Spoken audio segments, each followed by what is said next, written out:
자, 이제 186페이지 올까요? 186페이지. 자, 여기는 이제 뭘 공부를 할 거냐면 아까 의사와 표시가 일치하고 의사결정 과정에 아무런 하자가 없는 게 무슨 의사표시라고 그랬죠? 정상적 의사표시. 근데 의사와 표시가 불일치하거나 의사결정 과정에 하자가 있는 경우가 비정상적 의사표시. 밑에 비정상적인 거니까 당사자가 의혹한 대로는 법률 효과가 생겨요? 안 생겨요? 안 생기죠. 그건 병적인 현상이 생겼으니까 의혹한 대로 효과가 생기지 않는 겁니다. 그러면 이걸 유효하게 만들 수도 있고 무효로 만들 수도 있고 취소하게끔 해줄 수도 있는데, 그러려면 이에 관해서 결론을 내려주고 있는 법조문이 필요하다, 필요 없다, 필요하다는 겁니다. 그래서 만든 게 107조, 108조, 109조, 110조라고 그랬어요. 먼저 처음 공부할 내용은 비진의 표시입니다. 비진의 표시. 비자가 아닐 비자입니다. 아닐 비. 이건 진의 아닌 의사표시 이렇게 또 부릅니다. 근데 보통 이제 비진의 표시라고 부르는 게 일반적인 용어입니다. 비진의 표시, 진의 아닌 의사표시.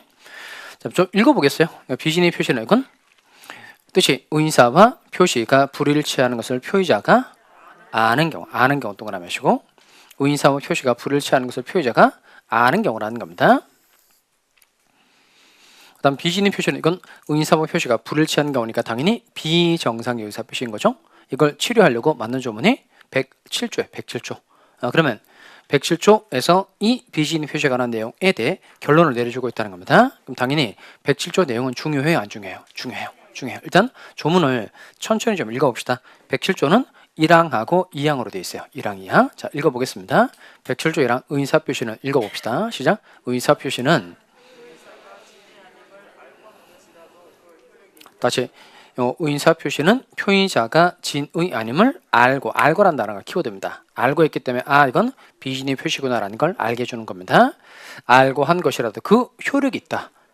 효력이 있다면은 원칙적으로 뭐 하다는 거죠? 유효하다 이겁니다. 그러면 앞에 있는 게 원칙이죠. 비진의 표시는 원칙적으로 유효하다, 무효이다. 유효라는 겁니다.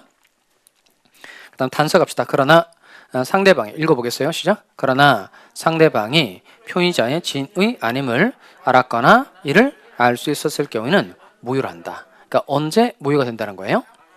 알았거나 알 수 있었을 경우에 무효. 근데 알았거나 알 수 있었을 경우에 무효라고 그랬으니까 무 이렇게 하면 되겠네요. 무. 그러면 앞에 비진의 표시는 원칙적으로 뭐죠? 유효. 이거 박쥐는 뭐죠? 비유죠. 비진의 표시는 원칙적으로 유효하다. 이게 비유. 쓰지 마세요. 위에 다 있잖아요. 자, 그 다음에 무. 알았거나 알 수 있었을 경우에 무효라는 겁니다. 자, 그 다음에 2항 갑시다. 전항의 의사표시의 무효는 또 읽어보겠어요. 시작. 전항의 의사표시의 무효는 자, 먼저 대항하지 못한다 밑줄 하시고 대항하지 못한다. 이건 무슨 뜻일까요? 나중에 그 사례 나올 때 제가 한번 정리해 드리도록 하겠습니다. 대항하지 못한다는 건 효과, 주장, 불가 이렇게 쓰시면 되겠어요. 효과, 주장, 불가. 그러니까 무효의 효과를 선의의 제3자에게는 주장하지 마라 이런 뜻인 거예요. 그 다음에 누구에게 대항하지 못한다고 되죠? 선의 동그라미 합시다. 그러니까 선의의 제3자에게는 무효의 효과를 주장하지 마 이거예요. 자, 이건 특별히 이걸 상대적 무효라고 말합니다. 상대적 무효. 무효 중에서 선의의 제3자에게 대항하지 못하는 무효는 별도로 무슨 무효라고 한다? 상대적 무효. 근데 아까 봤던 반사회적 법률행위, 불공정한 법률행위는 걔는 무효로 한다 딱 끝나죠. 걔는 무효를 가지고 선의의 제3자에게 대항할 수 있다는 겁니다. 그런 걸 별도로 무슨 무효라고 한다는 거예요? 절대적 무효. 다시 무효를 가지고 선의의 제3자에게 대항하지 못하는 건 무슨 무효라고 하고, 상대적 무효라고 하고, 무효로서 선의의 제3자에게도 대항할 수 있는 건 무슨 무효라고 한다? 절대적 무효라고 한다는 겁니다. 자, 그러면 다시 얘는 의사와 표시가 뭐 하는 경우예요? 불일치하는 경우니까 의사와 표시가 불일치하니까 병적 현상, 병리 현상이 있다는 겁니다. 이거 치료하려고 107조를 만들었는데 107조 조문은 이렇게 정리하시면 되겠습니다. 비유, 무선 이렇게 정리하면 되겠어요. 비유, 무선. 그러니까 비유 이게 뭘까요? 비유. 비진의 표시는 원칙적으로 뭐다? 유효하다는 겁니다. 그 다음에 무. 알았거나 알 수 있었을 경우는 무효. 그다음 무효로서 누구에게 대항하지 못한다? 선의의 제3자에게 대항하지 못한다는 겁니다. 여러분 요걸 1년 내내 잘 기억합니다. 자, 그럼 앞으로도 이건 여러분하고 저하고 약속이에요. 그 비진입 표시는 몇 조에 규정하고 있어요? 이렇게 하면 여러분은 107조입니다.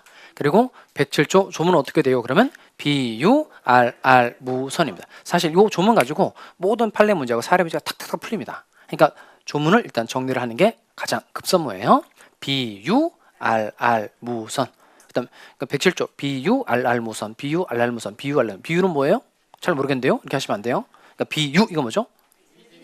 비진입 표시는 원칙적으로 유효, 알알무 알았거나 알 수 있었을 경우는 무효. 풀로 말하면 누가 무엇을 알았거나 알 수 있어야 돼요?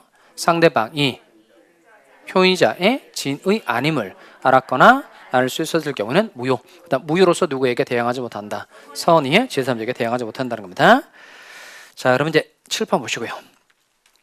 이것도 이제 판례들이 많으니까 사직은 제출 사안 가지고 한번 해보도록 하겠습니다. 사직은 제출 사안.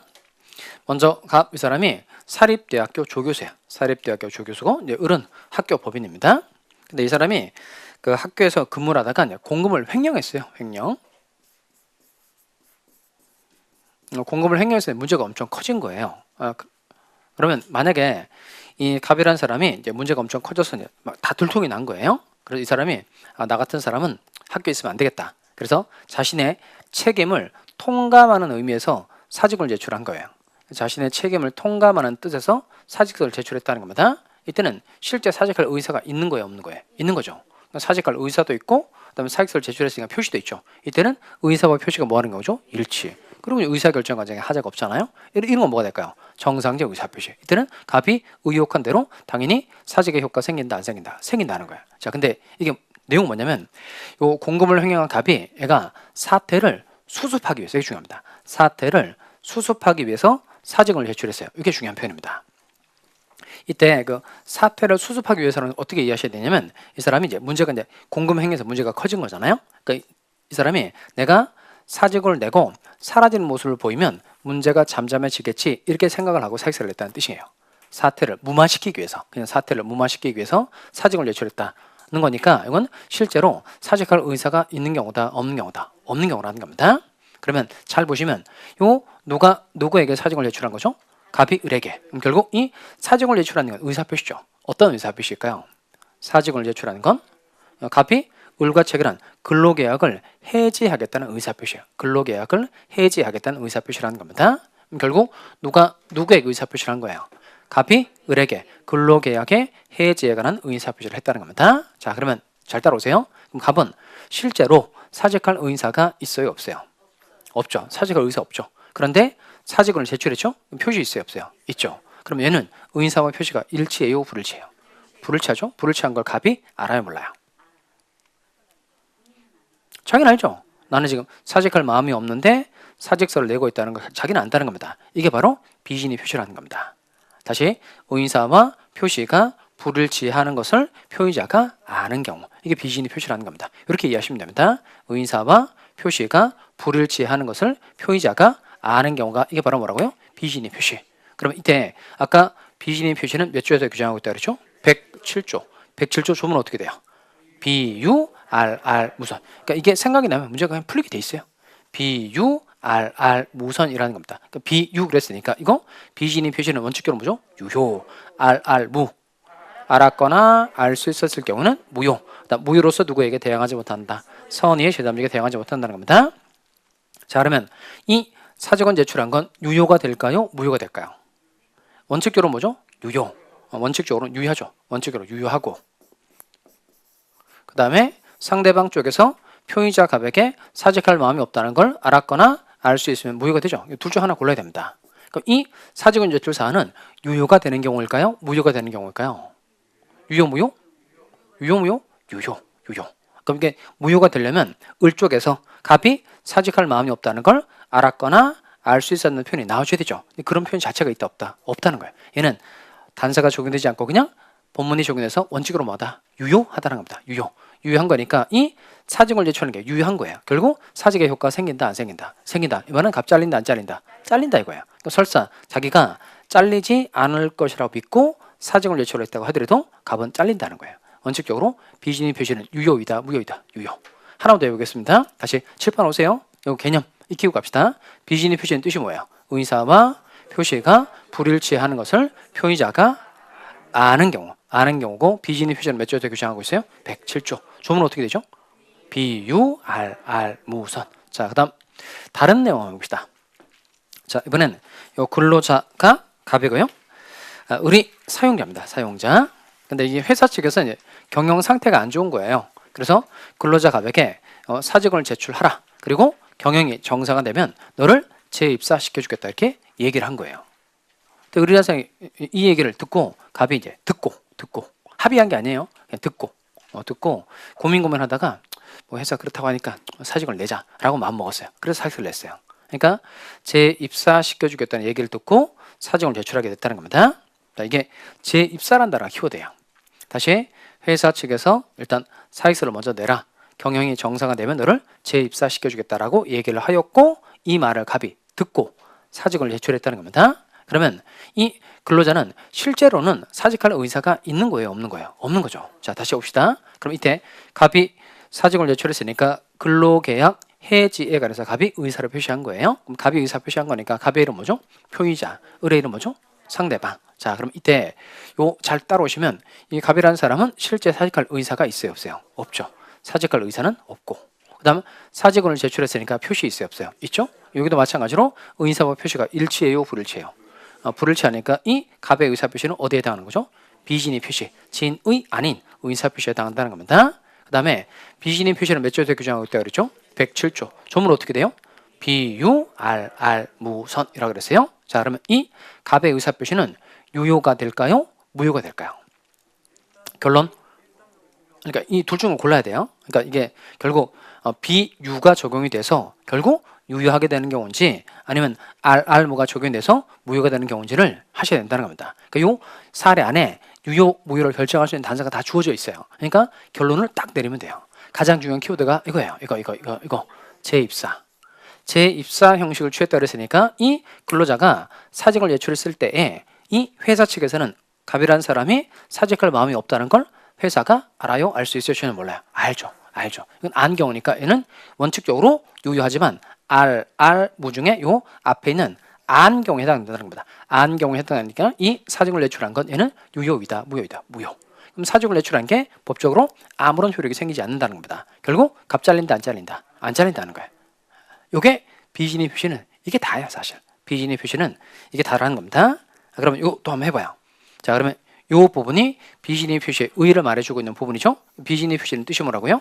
의사와 표시가 불일치하는 것을 표의자가 아는 경우. 자꾸 하시면 돼요. 자꾸 요거 가르쳐드린 것대로 자꾸 해보려고 연습하시기 바랍니다. 의사와 표시가 불일치하는 것을 표의자가 아는 경우이다. 그리고 비진의 표시는 몇 조에서 규정하고 있다? 107조에서 규정하고 있는데 조문은 어떻게 돼 있다? 비유 알 무선이다. 이게 끝이에요. 자, 다음 통정의 표시 좀 해볼까요? 통정의 표시 186페이지입니다. 186. 자, 이건 통정의 표시니까 통정이라는 건 뭘까요? 통정. 그러니까 허위라는 건 가짜라는 뜻이고 통정이라는 건 뭐죠? 통정. 뜻풀이하면 어떻게 될까? 통정. 정을 통했다 그러면 좀 나쁜 생각이 들잖아요. 통정의 표시는 통정은 정이 통하다는 뜻이에요. 정이 통하다. 사정이 서로 통하다는 겁니다. 사정이 서로 통하다. 이게 통정의 표시예요. 자, 얘는 해마다 통정의 표시는 같은 사례로 출시됩니다. 같은 사례. 그러니까 통정의 표시는 가장매매 사례가 시험 문제에 대단히 많이 등장합니다. 가장매매. 그러니까 통정의 표시도 판례가 꽤 많이 쌓여져 있기 때문에 통정의 표시도 출제하는 사람이 매우 좋아해요. 그러니까 통정의 표시가 실제 판례도 많고, 그 다음에 그러니까 제3자이냐 아니냐와 관련해서 판례가 많이 쌓여져 있으니까 걔를 문제 내기 좋고, 그러니까 제도적으로도 중요하고 판례도 많이 쌓여 있으니까 출제하는 사람 측에서는 통정의 표시를 항상 내고 싶은 유혹이 센 부분입니다. 자, 그러면 먼저 차근차근 가장매매 사례 한번 설명할 테니까 따라오세요. 자, 얘는 요 통정의 표시를 일단 읽어봅시다. 의사와 표시가 불일치하는 것을 누구도 알고 표의자도 알고 상대방도 알면서 뭐가 있는 경우? 합의가 있는 경우. 자, 옆에다가 꼭 제가 한 것처럼 동그라미 해볼까요? 도도합입니다. 도도합. 의사와 표시가 불일치하는 것을 누구도 알고 표의자도 알고 상대방도 알면서 뭐가 있는 경우? 합의가 있는 경우. 도도합.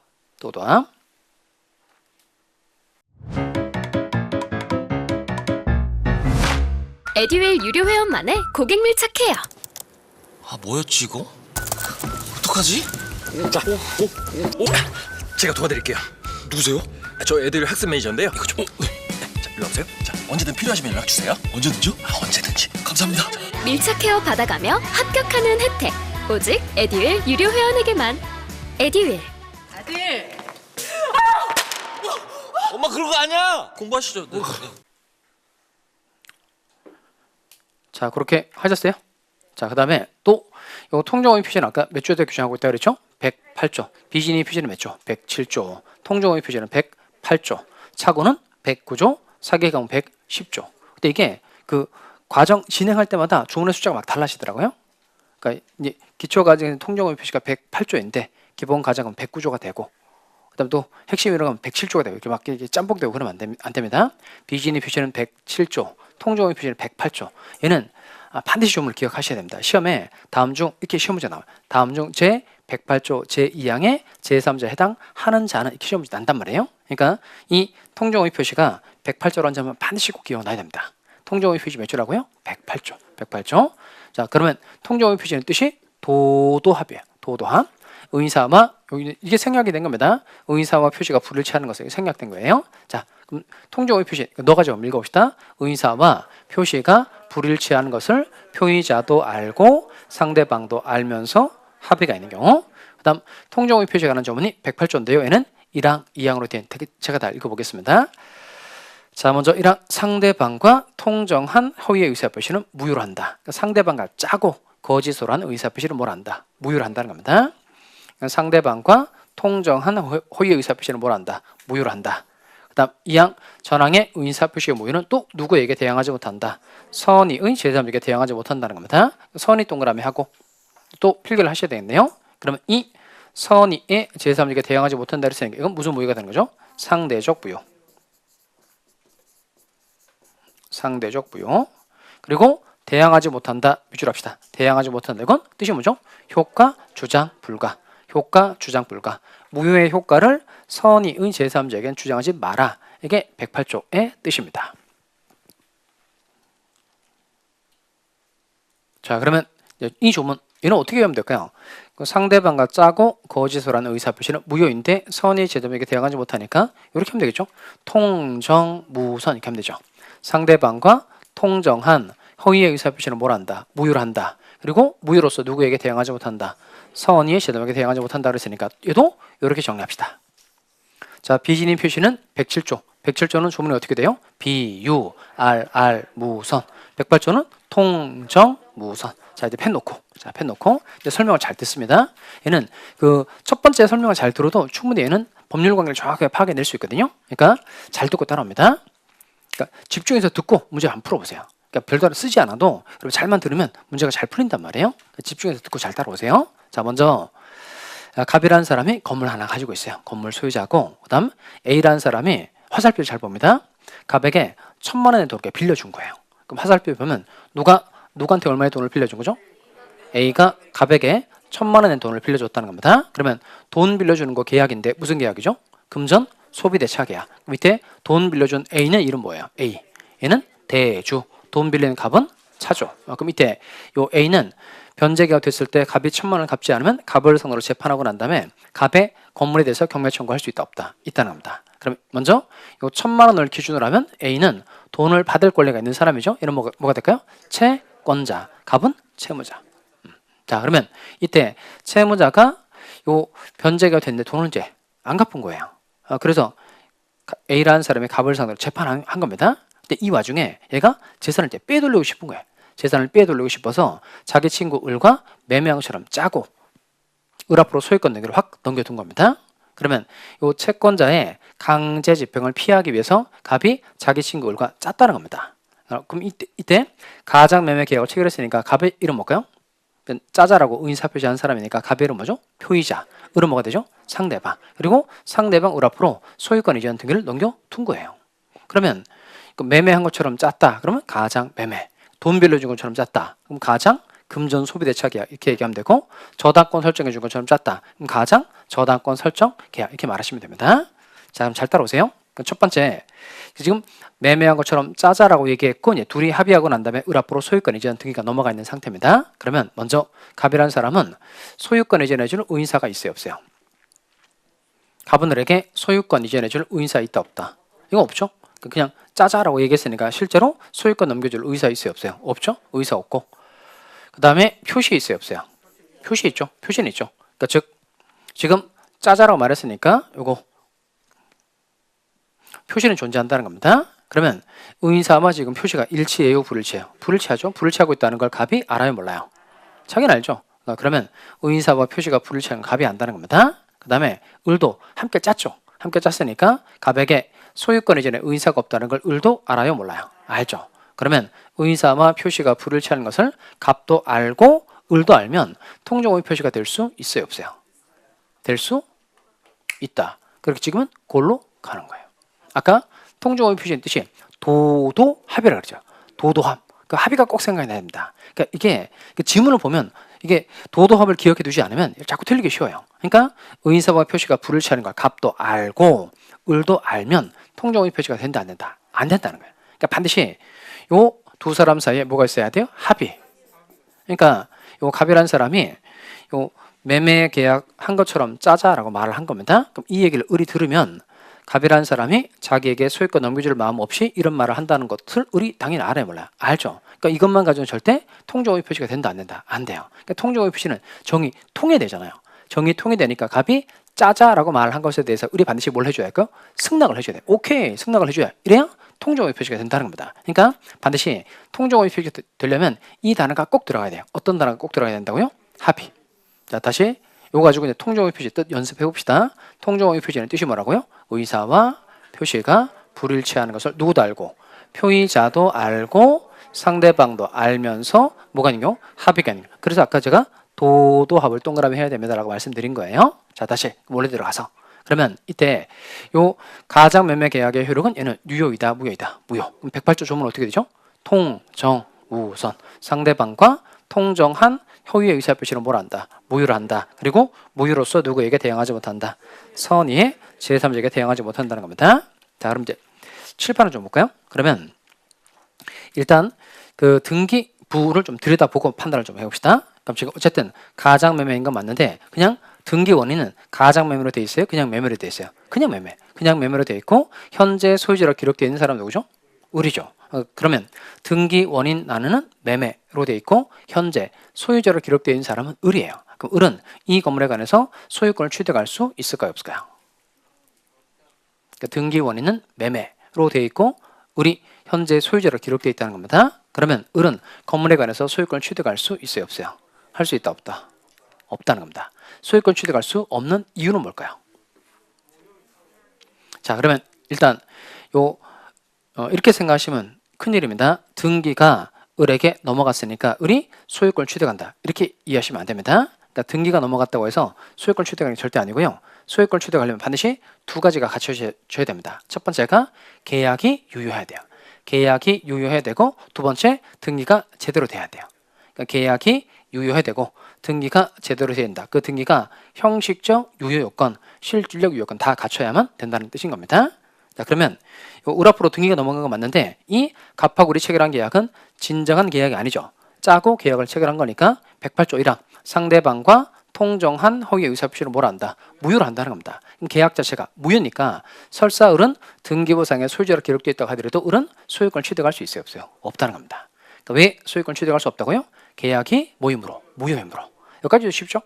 자, 그다음 두 번째 질문입니다. 그러면 갑의 입장에서 지금 채권자 A가 경매 청구를 하려고 하니까 재산을 빼돌리기 위해서 친구 만나서 매매한 것처럼 짜고 계약서 만들어서 등기소에 가서 이제 을 앞으로 소유권 등기가 된 거예요. 근데 갑이 을과 체결한 계약이 무효예요, 무효. 그러면 갑이라는 사람은 내가 너랑 체결한 계약이 무효니까 다시 건물을 나한테 돌려줘라고 반환 청구할 수 있을까요, 없을까요? 내가 너랑 체결한 계약이 무효니까 다시 건물을 나한테 돌려줘라고 반환 청구할 수 있다, 없다? 할 수 있다는 거예요. 할 수 있는데 여기서 조금 실력 차이가 나는 부분입니다. 그러면 반환 청구할 수 있는 건 맞는데 반환 청구할 수 있는 이유는 뭐죠? 반환 청구할 수 있는 이유. 계약이 무효임으로. 이러면 조금 앞뒤가 안 맞아요. 아까 첩계약 사례 봐봐요. 첩계약 사례. 첩계약을 하고 갑이 병한테 건물 증여해 준 거죠. 건물 증여해 주고 그다음에 이제 이 첩계약은 유효 무효 반사적 법률행위가 무효.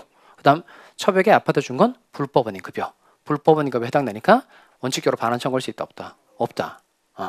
그러면 거기는 무효인데 반환 청구할 수 없는 경우잖아요. 여기는 무효인데 반환 청구할 수 있다. 이렇게 하면 안 되죠. 그러니까 여기는 반환 청구할 수 있는 건 맞는데 반환 청구할 수 있는 이유가 계약이 무효이므로 얘는 좀 근거가 부족하다는 거예요.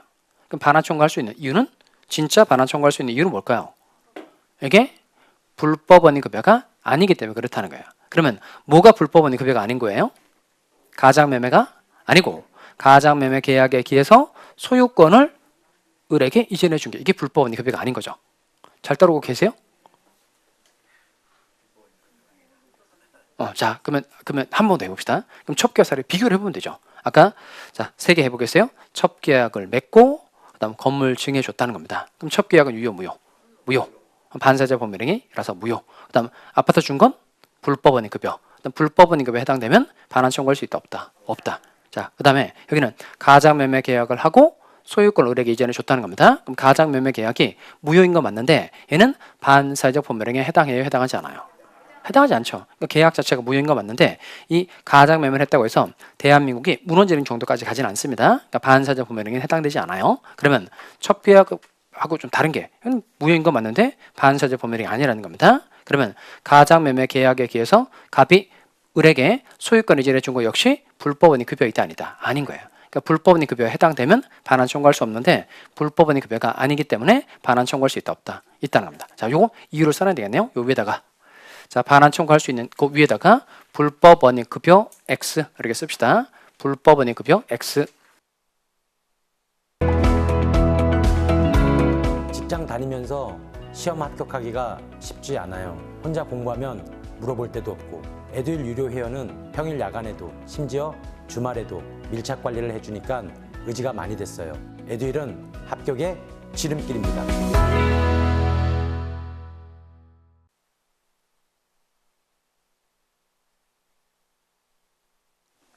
불법 원인 급여 X. 자, 그럼 결국 조금 푸는데 살을 좀 붙이면 되죠. 가장매매 계약에 기해 소유권을 갑이 을에게 이전해 준 건 뭐가 아니다. 불법 원인 급여가 아니기 때문에 갑은 을에게 건물 다시 돌려줘라고 반환 청구할 수 있다 없다. 있다는 겁니다. 자, 근데 문제는 뭐냐면 이게 두 사람 사이에서는 이제 아무런 문제가 되지 않는데 이제 을이라는 사람이 자기가 등기부상에 소유자로 기록되어 있는 상태이죠. 그래서 에라 모르겠다. 벽한테 팔아치워 버렸을 때. 그럼 다시 칠판 옵시다. 여기서 중요합니다. 그럼 을이 자기가 소유자로 기록되어 있으니까 이 건물을 병이라는 사람에게 또 팔았어요. 매매하고 제3자 병이라는 사람에게 소유권 이전 등기를 넘겨줬다는 겁니다. 그러면 갑은 허위 표시를 한 사람이니까 갑의 이름 뭐죠? 표의자. 을의 이름 뭐죠? 상대방. 상대방으로부터 새로운 이해관계를 맺은 병의 이름 뭐죠? 이 사람이 제3자. 그러니까 상대방으로부터 새로운 이해관계를 맺은 사람을 제3자 이렇게 표현합니다. 그럼 이 정도가 되면 누가 열받을까요? 누가 열받을까? 갑이 열받죠. 갑은 이제 재산을 어쩌면 빼 돌리기는 했지만 을에게 믿고 등기를 넘겨놨는데 을이 병한테 팔아쳐버렸다는 겁니다. 그러면 무효 주장에서 건물의 소유권을 되찾아가지고 올려가는 사람은 당연히 누구예요? 갑이죠. 그럼 갑은 병이라는 사람에게 건물을 돌려줘라고 반환 청구할 수 있어요, 없어요? 할 수 있다, 없다? 할 수? 다시. 그럼 이제 병 갑시다. 병. 그럼 병은 지금 등기부를 열어보니까 지금 누가 소유자로 기록되어 있죠? 을이 소유자로 기록되어 있고 을에게 소유권이 있다고 믿고 계약을 체결한 겁니다. 그러면 이 병은 을로부터 소유권이 있다고 믿고 계약을 체결한 병은 과연 이 건물에 관해서 소유권을 취득할 수 있어요, 없어요?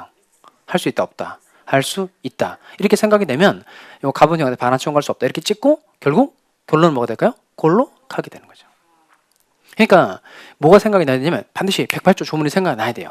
108조 통정 무선 무효로서 누구에게 대항하지 못한다. 선의의 제3자에게 대항하지 못한다는 겁니다. 그러니까 병이 소유권을 취득하고 못하고 갑이 병한테 반환 청구하고 못하고는 병의 상태의 여하에 따라 다르다는 거예요. 그러니까 병이 선이에요. 병이 선이 알죠?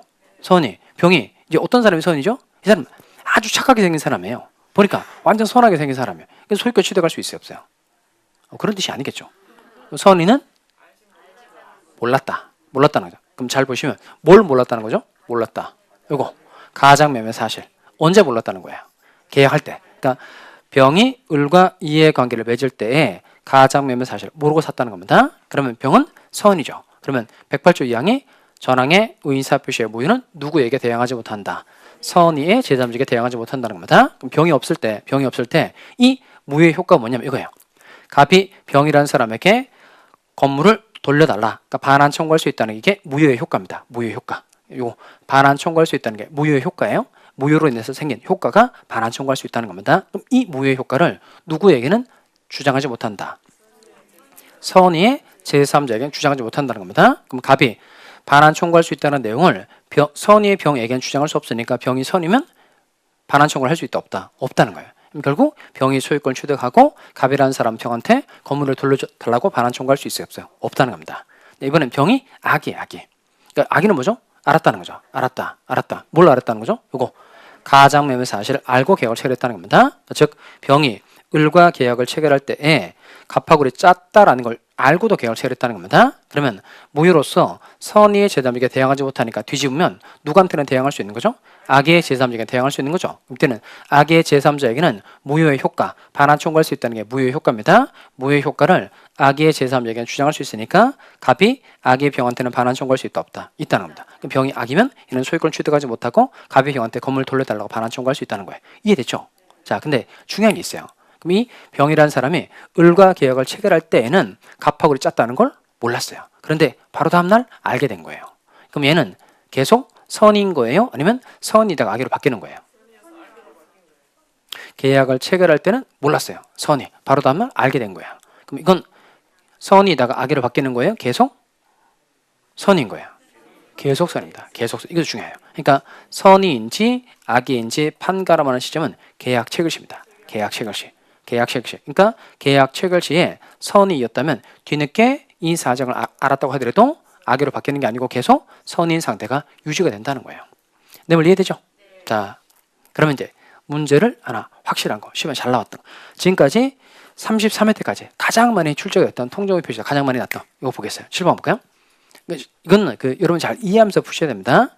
먼저 병이라는 사람이 을과 계약을 체결할 때 갑하고 짰다는 걸 몰랐다. 이게 선이죠. 알았다. 이게 악이. 내가 병이 을과 계약을 체결할 때 갑하고 짰다는 걸 알 수 있었어요. 다시 병은 을과 계약을 체결할 때에 갑하고 을이 짜고서 이런 행위를 했다는 걸 알 수 있었던 사람이에요. 그럼 이런 경우에는 갑이 병이라는 사람에게 건물을 돌려줘라고 반환 청구할 수 있어요 없어요?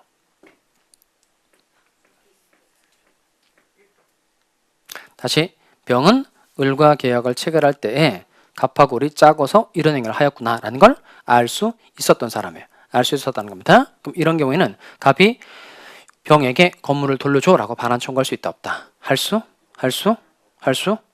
없다는 거예요. 없어요. 없는 이유가 뭘까요? 없는 이유. 선이니까 또 무과실까지는 필요하지 않으니까 또 결국 병이 소유권을 취득하니까 표정들은 자 그럼 요까지 그 논리 흐름을 지금 이제 설명을 잘 듣고 강의를 다시 들으면서 이 부분을 좀 자세하게 여러분이 알아볼 수 있게 잘 써놓기 바랍니다. 교환 다시 강의 듣고 이 부분에 관한 교환을 잘 써놓기 바랍니다. 지금 설명 집중해서 듣는 거예요. 자 그러면 아까 통정의 표시가 몇 조죠? 108조. 그럼 이거 108조 조문 어떻게 되죠? 통정무선이죠. 무효로서 누구에게 대항하지 못한다. 선의의 제3자에게 대항하지 못한다 그랬어요. 자 그럼 이거 해봅시다. 알 수 있었다 그랬죠. 그러면 알 수 있었다는 건 알았다는 거예요? 몰랐다는 거예요? 알 수 있었다. 이 말은 알았다, 몰랐다? 몰랐대요? 알았다요? 그냥 알았다는 건 알았다고 말하고 몰랐다는 건 몰랐다고 말하죠. 알 수 있었다는 건 알았다, 몰랐다? 일단은 몰랐다는 거예요. 몰랐다. 일단은 뭐 진짜? 반말하지 마시고. 자 그러면 알 수 있었다는 건 저는 선생이에요. 저는 선생. 자, 알 수 있었다는 건 일단 몰랐다는 거예요. 몰랐다가 뭐죠? 몰랐다. 선의인데 주의를 하면 알 수 있었음에도 불구하고 주의를 기울이지 않았다는 겁니다. 그러니까 선의이지만 뭐가 있다? 과실이 있다는 거예요. 그러니까 이건 일단 알았다, 몰랐는데 주의를 하면 알 수 있었음에도 불구하고 주의를 기울이지 않았다는 겁니다. 그래서 이 교환에다가 이걸 잘 색칠하기 바랍니다. 알 수 있었다는 늘 똑같아요. 은 뭐이지만 선의이지만 과실이 있다는 겁니다. 선의이지만 과실이 있다. 선의이지만 과실이 있다는 겁니다. 그러면 이때 요 108조 2항이 통정무선이죠. 무효로서 그냥 제3자 이렇게 안 돼 있고 선의 제담 이렇게 돼 있고 선의 무과실의 제담력에 대항하지 못한다 이렇게 안 돼 있다는 거예요. 그럼 여기서 알 수 있는 내용은 제3자로 보호를 받기 위해서는 그냥 모이면 되고 선의면 되고 무과실까지는 필요하다 필요 없다 필요 없다는 겁니다. 이게 엄청 중요하다는 거예요. 뭐는 필요 없다고요? 무과실까지는 필요 없다는 거예요. 필요 없다는 겁니다. 필요 없다는 거예요. 자, 그러니까 엄청 중요하다는 거예요. 까먹지 마시고. 자, 그러니까 제3자로 보호받기 위해서 모이면 족하고 선이면 족하고 무과실까지 필요 없다. 이 말은 뭐냐면 그냥 선이기만 하면 설사 뭐가 있는 사람도 과실인 사람도 보호를 해준다 안 해준다? 해준다는 거예요. 그 보호를 해준다 그 말은 병이 소유권 취득한다 이 말이에요. 병이 소유권 취득하니까 다시 갑은 병한테 건물을 돌려달라고 반환 청구할 수 있어요 없어요? 할 수 있다 없다? 없다는 겁니다. 이해되죠? 자, 그다음 남는 게 하나 있어요. 그럼 이때 갑이 병이라는 사람에게 건물 돌려달라고 반환 청구할 수 없으면 갑이 완전 손해보는 거 아니야? 이런 생각 들죠? 이때 갑을 보호해주는 방법이 별도로 있어요 없어요? 있어요. 그게 뭘까요? 그럼 맞아요. 그럼 이때 병이라는 사람 누구랑 계약을 체결한 거죠? 을. 그럼 을은 잘 보면 을은 이거 이 사람은 애초부터 소유권 취득할 수 없었던 사람이죠. 그럼 이 사람은 자기 건물을 판 거예요? 남의 건물을 판 거야? 남의 건물을 판 거죠. 그러니까 남의 건물을 팔고 병으로부터 매매대금 받았으니까 그 매매대금은 정당하다 부당하다? 부당하죠. 그러니까 부당하니까 갑은 을에게 네가 병한테 받은 매매대금에 대해 부당이득 반환 청구는 할 수 있다 없다? 있다는. 그러니까 돈으로는 갑이 돌려받는 방법이 있다 없다? 있다는 겁니다. 다시 틀리면 안 됩니다. 다시 제3자로 보호를 받기 위해서 모이면 족하고 선임은 족하고 무과실까지는 필요하다 필요 없다? 필요 없다는 겁니다. 이해하셨죠? 자, 그러면 통정호의 표시는 뜻이 뭐예요?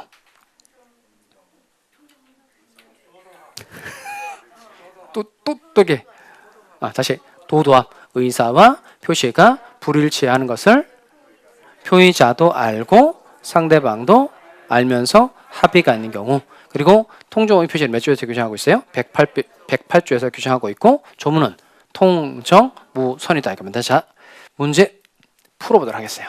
12번 문제 풀어봅니다. 쉬운데 잘 푸셔야 됩니다. 이거.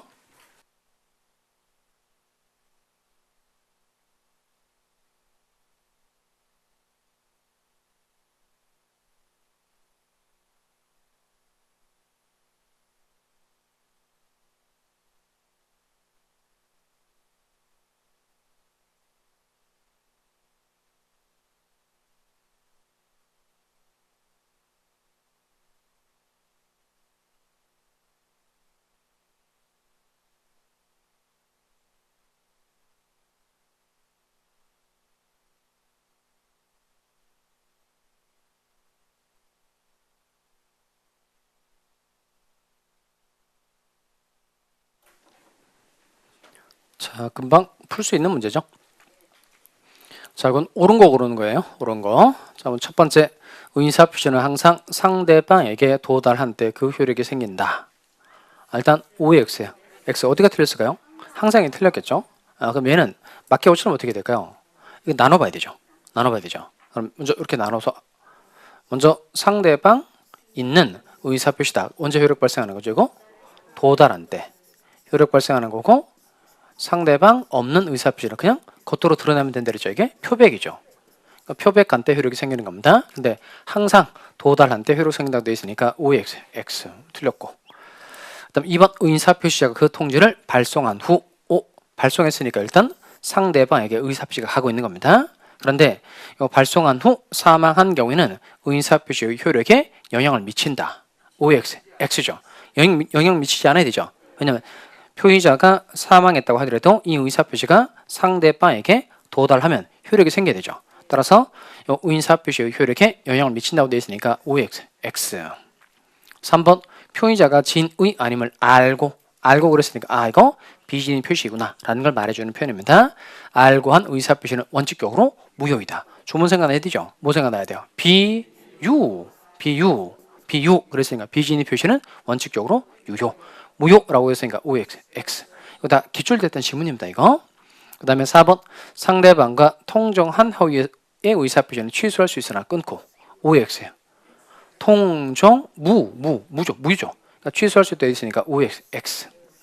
그 다음 또 취소로서가 아니죠. 무효로서 선의의 제담되게 대응하지 못한다. 이건 무효가 돼야 되고요. 취소가 들어갔기 때문에 틀렸다는 겁니다. 다음 시간에 무효는 뭐고 취소는 뭐고 다음 시간에 배울 거예요. 자, 그 다음 5번. 그 자체가 중요합니다. 이거. 자, 통정의 표시의 경우 제3자로서 보호받기 위해서는 선임은 족하다. 맞죠? 선임은 족하고 무과실까지는 필요해요? 필요 없어요? 필요 없죠. 답 뭘 골라야 돼요? 5번. 자, 오늘은 여기까지 수업을 진행하도록 하겠습니다. 그러면 오늘 배웠던 내용이 먼저 주로 법률행위의 목적에 관한 내용을 배웠었죠. 확가적사, 확정성, 가능성, 적법성, 사회적 타당성 배웠고 그 다음 법률행위는 의사표시가 필수 불가결의 요소이기 때문에 의사표시에 관한 내용을 배웠는데 그 중에서 비정상적 의사표시 2개를 공부를 한 겁니다. 비신의 표시하고 통정의 표시 공부를 한 거예요. 그럼 다음 시간에는 차고, 사기, 강박 공부를 하고 이제 무효하고 취소해서 맞출 생각이거든요. 자, 그러면 일단 요 아까 제가 모두에 처음에 설명드렸던 게 그 강의 완강되지 않으시는 분은 이렇게 오늘 이제 수업한 내용 이 강의가 올라오면 그 강의부터는 쭉 들으면서 잘 정리를 합니다. 그리고 12월 마지막 주에 한 주 쉴 때 그 전에 못 들었던 거 다 잘 메꾸시기 바랍니다. 아셨죠? 자, 오늘 준비한 내용은 여기까지입니다. 시간이 훅 지나가 버렸네요. 다음 주에 또 알차게 준비를 해서 올 테니까 한 주 동안 부지런히 복습해서 다음 주에 또 뵙도록 하겠습니다. 수고하셨습니다.